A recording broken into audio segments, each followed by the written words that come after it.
We moved into what looked like a dream home, but within weeks, something began watching from the dark.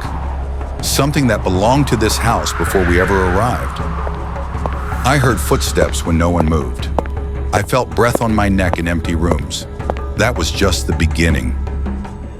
In 2014, Tom Maxwell and his family moved into an old 300-year-old house in Hillsborough, North Carolina. Cheap rent, beautiful land, quiet streets.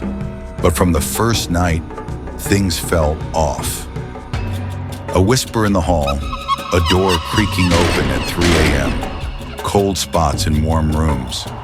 Within weeks, family members saw figures in the corner of their eyes. A woman in old clothing drifting past a doorway. Shadows that moved against the light. Their daughter screamed she saw a face in her mirror, but nobody was there. Objects flew off shelves. Windows shattered for no reason. Lamps slammed down. The family started to feel pain. Scratches, slaps, touches in the dark. One night, Tom woke as a cold hand pressed on his chest. He gasped, but nothing was there but the darkness. They researched the house. They learned about a long line of past owners, disputes, deaths, legends of Nannie, a spirit tied to the land. They salted the house, a folk practice, to try to repel it.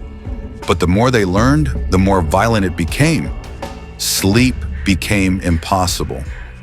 The family heard moans, dragging sounds, scratching in walls. Their dreams were invaded.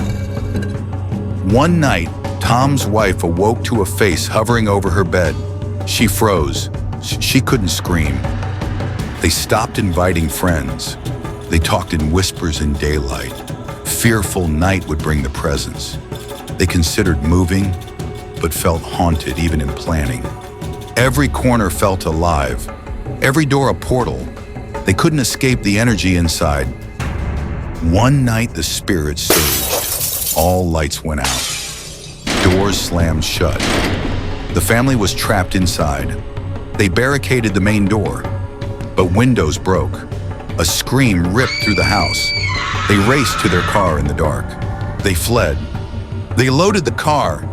The engine barely started. They looked back, saw a figure at a broken window watching them go.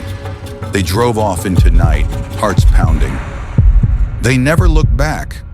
They broke the lease. The house was left behind, but its shadows followed them. That house had centuries of weight. They salted it, they cleansed, they prayed, yet they survived. But they were changed. If you ever feel a presence in your walls, hear footsteps in empty corners, don't dismiss it as wind. Some houses don't let go. Some houses feed on fear. More real, chilling stories are waiting in the dark. Subscribe and step inside.